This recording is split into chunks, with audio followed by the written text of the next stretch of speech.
ને મિત્રો મજામાં.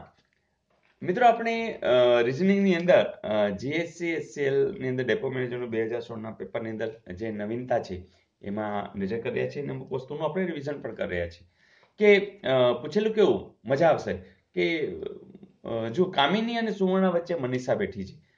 સ્મિતા સુવર્ણાની ડાબી બાજુ બેઠી છે અને કામિની મનીષાની જમણી બાજુ બેઠી છે. તો બેઠકનો સાચો ક્રમ કયો? મિત્રો આપણે શું કરવાનું કે આપણે ધારો કે એક લાઈન છે એમાં આપણો જમણો અને ડાબો હાથ પ્રમાણે જ બેસાડી દઈએ. કામિની અને સુવર્ણા વચ્ચે મનીષા બેઠી છે એટલે કામિની અને સુવર્ણા વચ્ચે મનીષા બેઠી છે. બરાબર છે. સ્મિતા સુવર્ણાની ડાબી બાજુ છે. સ્મિતા સુવર્ણાની ડાબી બાજુ. હવે જો આ ગોઠવાતું નથી, ડાબી બાજુ તો આ છે એટલે આપણે આખી વાતને આમ લઈ જઈએ તો કે સુ મ અને કા તો બદલાતું નથી. જો કામિની અને સુવર્ણા વચ્ચે મનીષા બેઠી છે, કામિની અને સુવર્ણા વચ્ચે મનીષા બેઠી છે. હવે ફાયદો એ થશે સ્મિતા સુવર્ણાની ડાબી બાજુ છે તો આપણો જમણો હાથ આ ડાબી બાજુ, તો આપણે તરત લખી શકશું કે અહીંયા સ્મિતા છે. Is it okay? તો સ્મિતા સુવર્ણાની ડાબી બાજુ છે. હવે કામિની મનીષાની જમણી બાજુ છે તો કામિની છે એ મનીષાની જમણી બાજુ છે. આ બરોબર જ છે, ક્રમ તો બરોબર છે. તો બેઠકનો સાચો ક્રમ, તો બેઠકનો સાચો ક્રમ આ. તો સ્મિતા, સુવર્ણા, મનીષા અને કામિની. તો સ્મિતા ચલો એક પણ જગ્યાએ નથી એટલે આપણે ગભરાઈ જઈએ હવે શું કરું, પણ કંઈ વાંધો નહીં.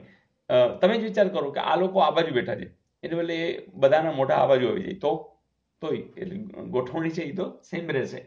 બરાબર ને? તો સ્વાભાવિક છે કે જે તમે જે વિચારો છો એ જ વસ્તુ કે પહેલા કામિની, પછી મનીષા, પછી સુવર્ણા, પછી સ્મિતા, એ પણ સાચું જ છે. તો તમે તરત કહેશો યસ, કામિની, પછી મનીષા, પછી સુવર્ણા અને સ્મિતા, એટલે કે જે લાસ્ટ વન છે એ આવશે. તો બેઠક જે છે, કારણ કે તમે સ્વાભાવિક તમે સમજો છો કે આ બાજુ મોઢું હોવું અને ધારો કે મોઢા આ બાજુ કરી નાખશે તો ક્રમ તો કંઈ બદલાતો નથી. તો એ બસ મહત્વનું શીખવાનું હતું અને જે તમને આ આકૃતિ દ્વારા જ ખબર પડી ગઈ હશે. ફરીથી મિત્રો આ જે ક્રમ છે એને જ્યારે તમે કા, મ, સુ અને સ્મી અને બધાના મોઢા આ બાજુ છે એ કલ્પનામાં જોડશો એટલે તમારો દરેક જવાબ સાચો પડશે. એટલે ફરીથી આપણને અનુરૂપ હતું એ રીતે પહેલા આગળ વધી જાઓ અને પછી તમે આ ચેન્જ કરી શકો છો. આ ચેન્જની અંદર શું થશે કે જે ફેસ છે એ આ તરફ આવી જાય એટલે વાંધો ન આવે, સેમ વસ્તુ આવી જશે.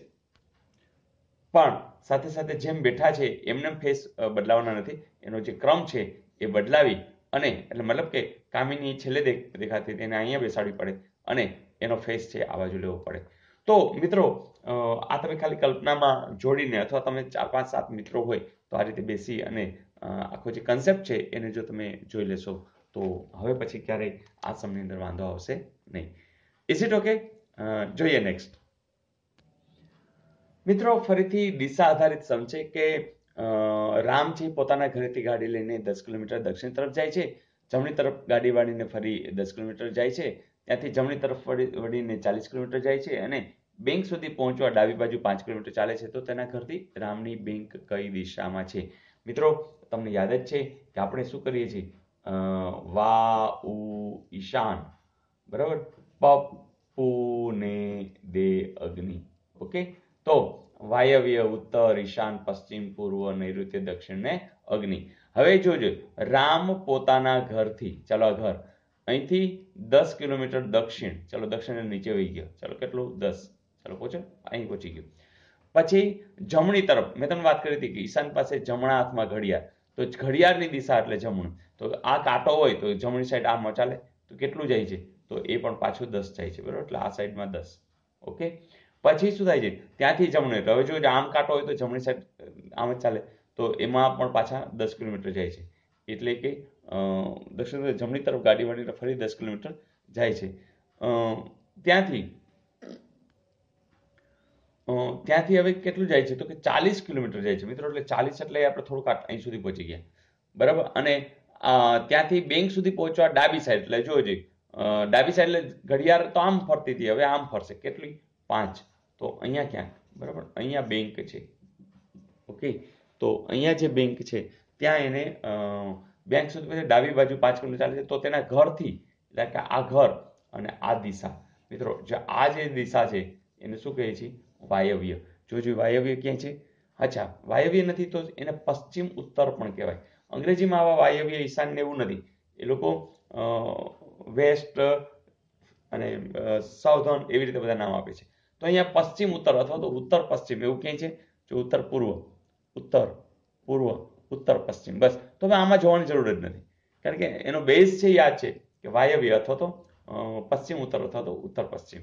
તો બસ આટલી એક સમજમાં આવી જાય તો બસ કામ પૂરું થઈ જાય. તો આવું અગાઉ પૂછાયેલું. તો મજા આવી દોસ્તો? That's good. તો ચલો જોઈએ આજનું હોમવર્ક. તો પ્રશ્ન આવો છે, વાયવ્ય અને દક્ષિણ વચ્ચેનો ખૂણો કેટલો થાય? તો હવે તમને આવડે છે, વાવ ઈશાન પપ્પુને દે અગ્નિ. તો ABCD માંથી તમારે ગોતીને કહી દેવાનું છે કે સર 100% જવાબ આવે. A આવે, B આવે, C આવે અથવા તો D આવે. તો મજા આવી દોસ્તો? ગઈકાલનું હોમવર્ક જોઈ લેવું છે ને? ચલો જોઈ લઈએ. મિત્રો પ્રશ્ન આવો હતો કે 8 - 3 + 4 તો 348, એટલે કે પહેલા તગડો, પછી ચોગડો અને પછી આઠડો. તો 689. પહેલા આ, પછી આ, પછી આ. તો પહેલા 9, પછી 6, પછી 5. તો 9, 6, 5, 965 છે. યસ. તો મિત્રો આ લગભગ લોકોને આવડી જ ગયું છે, અને આવું અગાઉ પૂછાયેલું 1 માર્ક રોકડો. તો તમે જ કહો, હવે એક એક કરતા યસ માસ્ટર બની જ જવાના છે. અને તમે જુઓ છો કે આ તો ગુજરાતી થાળી જેવું છે, હે ને? મેથ્સ, રીઝનિંગ, ગુજરાતી ગ્રામર, બંધારણ, કરંટ ટોપિક્સ, યોજના, કેટલું બધું, સામાન્ય વિજ્ઞાન. તો આ બધા પ્રશ્નો તમને પ્લેલિસ્ટમાંથી ક્યાંક ને ક્યાંક જીકેના રૂપે પણ તમને મળી જશે. તો બધું આપણે કમ્પ્લીટ કર્યું હશે તો પેપર તો સારું જવાનું જ છે, અને આપણું જે લક્ષ્યાંક છે એ સાવ સરળતાથી હસતા રમતા. તો wish you all the best. હા, કોમેન્ટ્સ તો એક થાય જ છે, કરી જ નાખશો. આવજો.